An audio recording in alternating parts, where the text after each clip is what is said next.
Welcome back to Pep Talk with David. Today we are covering Ipamorelin. Ipamorelin is a peptide that belongs to a class called growth hormone secretagogues. Yes, that sounds like something out of a fantasy, secretagogues, or GHS. Let's try to break it down and understand what that means, what Ipamorelin does, and it requires us to briefly revisit how growth hormone actually works in the body. So let's go back to high school biology for a moment, or maybe it's college biology because frankly, I don't remember learning about this in high school. Reminder, I'm not a scientist or a biologist. This is my own research, and it has been quite fun to learn about it and then share it with you. The growth hormone axis. Here's a quick overview. Your body regulates growth hormone, or GH, through a layered system. The hypothalamus in your brain releases a signal called growth hormone releasing hormone, or GHRH. That signal tells your pituitary gland to release growth hormone into your bloodstream.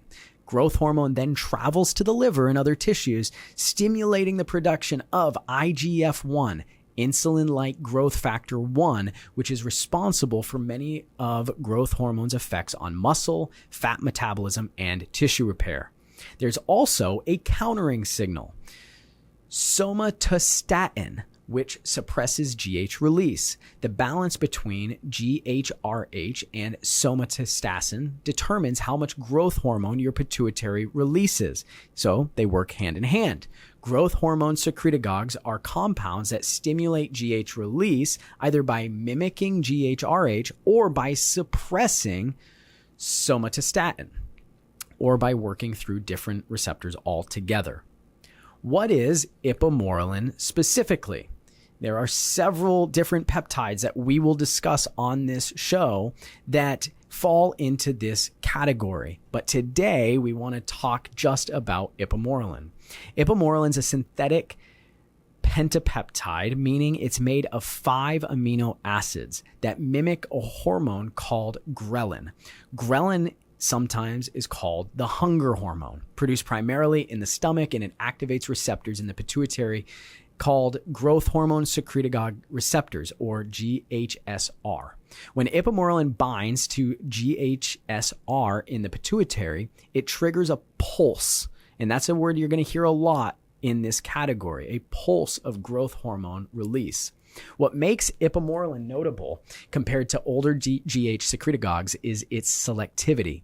According to research published in journals including Growth Hormone and IGF Research in the Journal of Endocrinology, Ipamorelin stimulates GH release with relatively little effect on other hormones.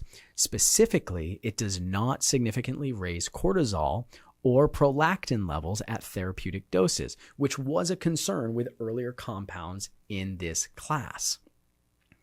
What are the claimed and studied effects? As with many of these peptides, a lot of what I am going to go over with you primarily exists inside of animal studies and with limited human data. So, in animal studies and limited human data, growth hormone secretagogues like Ipamorelin have been associated with increased lean muscle mass, reduction in body fat, and improved sleep quality, particularly slow wave or deep sleep. Since GH is naturally released during sleep, this makes sense. Improved recovery and potential effects on bone density as well. These effects are largely downstream of increased growth hormone and IGF-1 levels, and not direct effects of Ipamorelin itself. Ipamorelin is frequently paired with a GHRH analog such as Sermorelin or CJC1295. CJC 1295, because the two mechanisms, ghrelin receptor stimulation and GHRH receptor stimulation, are thought to work synergistically, producing a larger and more physiologic GH pulse. And in a future episode, we will cover those combinations, how they interact. I have not researched Ipamorelin myself as extensively as some of the others like Sermorelin. Okay, but we will talk through all of those, including some of my research that's more extensive in this category. Is Ipamorelin FDA approved? No, Ipamorelin has no FDA approval for any indications. As of last time I checked, it's been studied in clinical settings, including a trial related to postoperative ileus, that's slow gut motility after surgery, but it's not completed a regulatory approval pathway. It is available through compounding pharmacies in the United States, where it's sometimes prescribed off-label by physicians at antiaging or functional medicine or longevity-focused clinics, as with many of these peptides.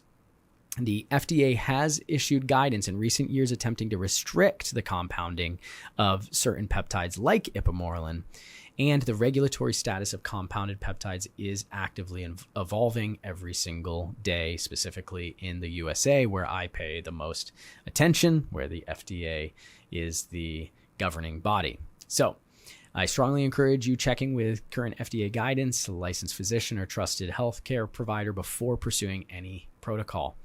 What are the safety considerations around Ipamorelin? Well, in clinical studies and animal research, Ipamorelin has generally shown a favorable short-term safety profile. The most commonly reported side effects are mild water retention, fatigue, or tingling at the injection site, all of which obviously are quite mild and not concerning. However, the long-term safety profile in humans is not well established. Elevating growth hormone and IGF-1 chronically does carry theoretical risks that we've already covered in other episodes among peptides not in this category, particularly regarding insulin sensitivity and with any anabolic signaling potential effects on cellular growth processes. High levels of IGF-1 have been associated in some epidemiological research with increased cancer risk, though this relationship is complex and does not establish that therapeutic GH-secretagogue use causes cancer. Anyone with a history of cancer, active tumors, or diabetes should discuss these concerns explicitly with their healthcare provider before considering any GH-secretagogues. So, who is typically considered a candidate in these clinical discussions? What would the literature have us believe about Ipamorelin and GH-secretagogues for future potential use?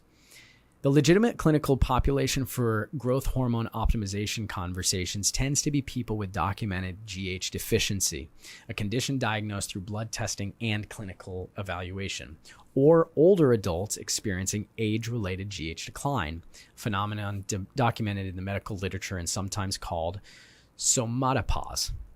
Using Ipamorelin outside this context, for example, by a healthy young person seeking performance enhancement, is very different risk-benefit calculation, and something that I want to say explicitly. I don't think I've said it before on this podcast, something that those who are under 35 years old should strongly consider changes in diet and exercise before simply resorting to researching all of these chemicals. Okay, the general consensus, even in those who are very peptide positive, is that those who are under 35 should not be researching these things for therapeutic use. So, summary. Ipamorelin is a selective growth hormone secretagogue that works through ghrelin receptors to trigger GH release with relatively low side effects on other hormones. It's not FDA approved, has limited human trial data, and is in some clinical settings off-label. Safety concerns include theoretical long-term risks from elevated IGF-1. Its regulatory status in the United States is evolving. Next episode, I will talk to you about Sermorelin, a different mechanism, a slightly longer history, and an interesting contrast to Ipamorelin. So until then, talk to your doctor, stay curious, and come back for another Pep Talk with David.